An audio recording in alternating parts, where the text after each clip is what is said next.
Saludos cordiales. En esta oportunidad presenta Sainers y Fuentes en la carrera de Trabajo Social dentro de la modalidad ADVAN. Presentamos para la asignatura de Metodologías Cualitativas el trabajo final denominado Percepción de los docentes sobre sus saberes, carencias y necesidades en torno a la implementación de la Ley de Inclusión Escolar y el Decreto 170 en el Liceo Eleuterio Ramírez de la ciudad de Calama. Esta investigación se enmarca dentro del sistema educativo chileno, en el cual está establecida las normativas respecto a la inclusión. Estas están fijadas en dos cuerpos normativos, particularmente la Ley 20.845, denominada Ley de Inclusión, y el Decreto 170 del Ministerio de Educación. Ambos cuerpos normativos regulan el diagnóstico y la categorización de las necesidades educativas especiales en nuestro país. Pero esto desde lo normativo, el papel, a la realidad es muy distinto, es muy disímil.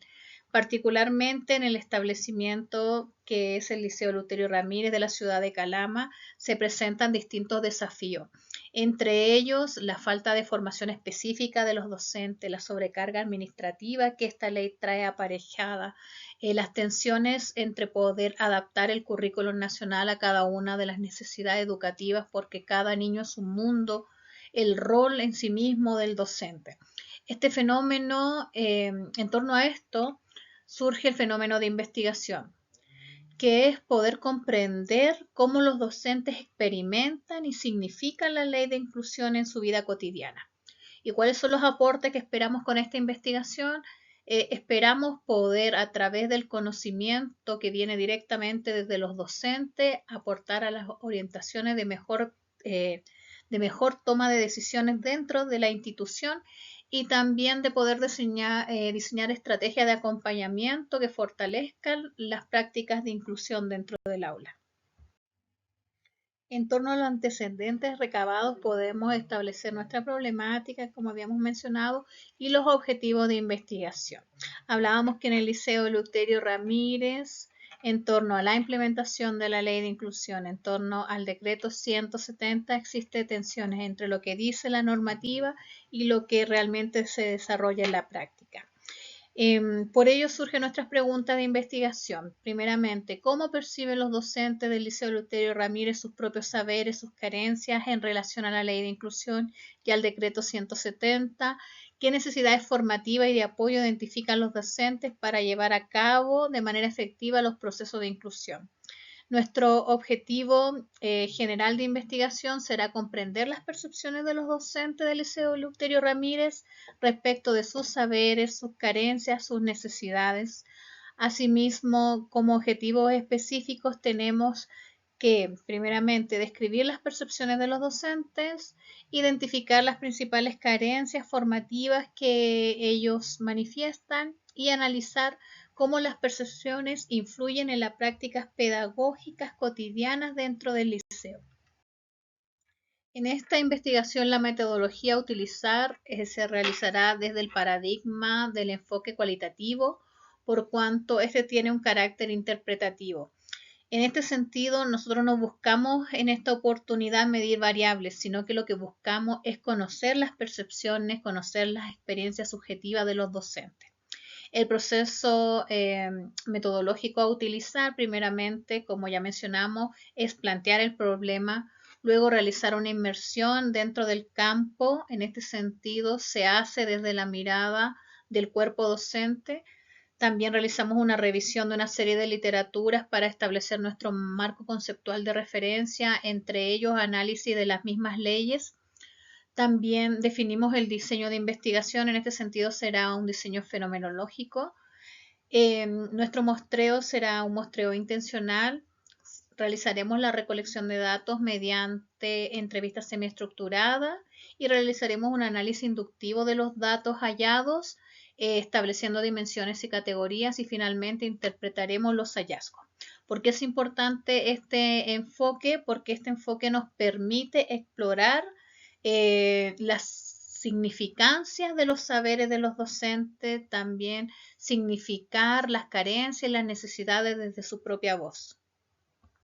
El diseño de investigación, como lo mencionamos, será de orden fenomenológico porque este nos permite comprender la experiencia vivida del docente en torno a la inclusión, nos enfatiza en los significados y en las percepciones de los docentes y favorece una comprensión profunda y contextualizada porque vemos su quehacer cotidiano. Una de las preguntas orientadoras que nos guiará en este proceso es ¿cuál es la esencia de la experiencia docente respecto a la implementación de la ley de inclusión y cómo ésta se experimenta e influye en sus prácticas pedagógicas? El alcance de la investigación a realizar en primer término será de carácter exploratorio, por cuanto permite abordar un fenómeno poco investigado dentro del contexto del Liceo Eleuterio Ramírez. De esta manera podemos abrir un campo para poder comprender las percepciones de los docentes en torno a la inclusión educativa.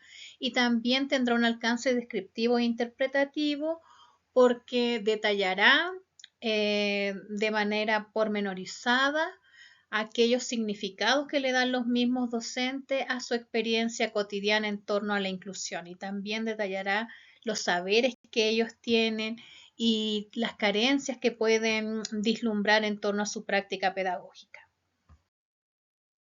Dentro de nuestra investigación, nuestra unidad de análisis serán los docentes del Liceo Eleuterio Ramírez que atienden niños con necesidades especiales. En este establecimiento, en todos los niveles y en cada curso se encuentran integrados niños con necesidades especiales, tanto de carácter transitorias como de carácter permanente.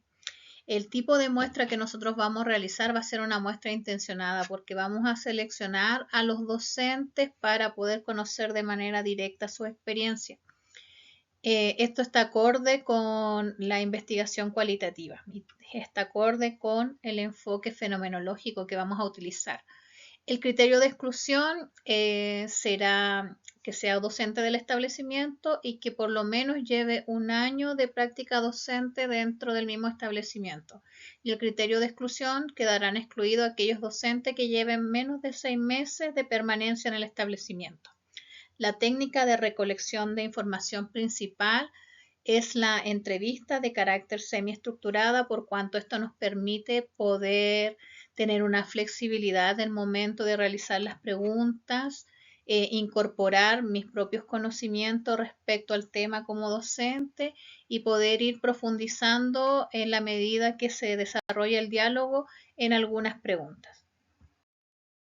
Tras realizar la entrevista a los docentes seleccionados, se realiza una transcripción de las entrevistas y se puede realizar un análisis de la información en torno a una serie de dimensiones y categorías, entre las cuales encontramos, por ejemplo, la dimensión de los significados y la comprensión de la inclusión. Y acá, por ejemplo, hay la categoría de ver qué es lo que es la inclusión como una oportunidad versus si la inclusión solamente es estar juntos. También, por ejemplo, en la dimensión de experiencias pedagógicas, vemos que hay un vínculo lejano con el estudiante y una tercerización del apoyo. Dentro de la dimensión de apoyo institucional, una de las cosas más importantes que vimos es que existe la categoría de las prácticas burocráticas y dentro de los saberes vemos que existe una desactualización y falta de conocimiento de los diagnósticos. Y también dentro de la dimensión de las necesidades y las propuestas de mejora, vemos que los docentes manifiestan que necesitan capacitarse y tener mejores herramientas de inclusión. En torno al análisis de datos podemos dilucidar los principales hallazgos. En la dimensión de inclusión como idea normativa versus experiencia docente, vemos que dentro del establecimiento la inclusión es altamente valorada, pero no hay un consenso en torno a qué es lo que es la inclusión, no hay un consenso institucional respecto de lo mismo. Los docentes lo entienden desde sus propios saberes, desde sus propios conocimientos. ¿Cómo interpretamos esto? Que la inclusión se configura como un ideal normativo dentro de la norma jurídica, pero este no está directamente relacionado con la realidad o cómo los docentes ven realmente la inclusión. Esto establece una fragmentación en las prácticas pedagógicas. También en la dimensión de la estructura escolar vemos que hay una estructura escolar y esta se enfrenta a una segregación cotidiana. Y aquí vemos que hay una inclusión segregadora. ¿Qué quiere decir esto? Que los niños están dentro del aula, están incluidos en el aula, pero no cuentan con las herramientas para participar. ¿Cuál es nuestra interpretación? Que la organización escolar opera de manera fragmentada, generando una inclusión segregadora dentro del aula. El trabajo, en torno a la dimensión del trabajo colaborativo y el rol del equipo PIE, vemos que aquí el trabajo colaborativo no es real, que hay adecuaciones mínimas para los niños. Esto lo interpretamos como la existencia de una brecha entre lo que establece la norma de inclusión y los mecanismos efectivos de inclusión que tiene el establecimiento. Y finalmente, en torno a los diagnósticos, vemos que la información diagnóstica es incompleta. ¿Cómo interpretamos esto? Que el diagnóstico por sí solo no garantiza la inclusión de los niños, porque esto no se traduce en las prácticas directamente pedagógicas, porque cada niño es un mundo. Entonces, como no existe una forma única de trabajar, el tener el diagnóstico no garantizará que el niño realmente tendrá una inclusión dentro del aula. Finalmente, podemos concluir en torno al objetivo que establecimos que este se logró. Pudimos comprender las percepciones de los docentes en torno a sus saberes, sus necesidades y cómo ellos pueden ver la implementación de la ley de inclusión y del decreto 170, por cuanto pudimos acceder a los significados que estos le dan a la experiencia profesional en torno a cómo viven la inclusión. Así también podemos concluir que se dio respuesta a las preguntas de investigación que habíamos planteado. Los docentes pudieron manifestar y pudimos percibir los saberes, sus carencias, sus necesidades en torno a la ley de inclusión. Ellos valoran la inclusión en sí misma como un valor ético vinculado también a sus prácticas pedagógicas. Sin embargo, muchos de sus saberes en torno a la ley de inclusión vienen desde su experiencia empírica y no desde su formación. También manifiestan que existe una brecha entre la normativa y la práctica, donde la inclusión muchas veces se percibe como algo administrativo. Y en torno a sus necesidades se manifiesta que tienen necesidades de poder tener una capacitación que sea situada y práctica. También requieren de un mayor apoyo institucional y un mayor apoyo desde el equipo PIE. Y finalmente, manifiesta que la inclusión también requiere condiciones estructurales para poder desarrollarse, tales como contar con los recursos necesarios, tener los tiempos para poder planificar de mejor manera. Finalmente, podemos reflexionar en torno a la investigación respecto de un hallazgo significativo que es esta inclusión segregadora, que parece un término contradictorio en sí mismo, pero se da en la práctica. La ley establece que los niños con necesidades especiales deben estar dentro del aula, pero la realidad nos dice que se le realizan actividades particulares diferenciadas y a la vez no cuentan con las condiciones y las herramientas necesarias para desarrollar esas actividades. Entonces, están dentro del aula, pero no están integrados en sí mismos a las actividades cotidianas del aula, por cuanto igual se les separa para realizar actividades de manera particular a todos los estudiantes que integran el programa de integración escolar. En torno a esto surgieron nuevas preguntas como influye las culturas organizacionales en la consolidación de las prácticas de inclusión o de qué manera se puede fortalecer los modelos de corresponsabilidad docente con el equipo PIE. Finalmente, en torno a lo investigado, podemos decir que quedan muchos desafíos todavía dentro de la educación, existen muchos desafíos en torno a la ley de inclusión y que estos desafíos no se van a subsanar solamente por tener una normativa que establece más protocolos, sino que necesitamos en nuestras escuelas una cultura no solamente de inclusión, sino que ya una cultura dentro de integración, donde los alumnos con necesidades especiales no vean la diferencia que hay en las prácticas pedagógicas. Muchas gracias por su atención. Nos vemos en una pronta oportunidad.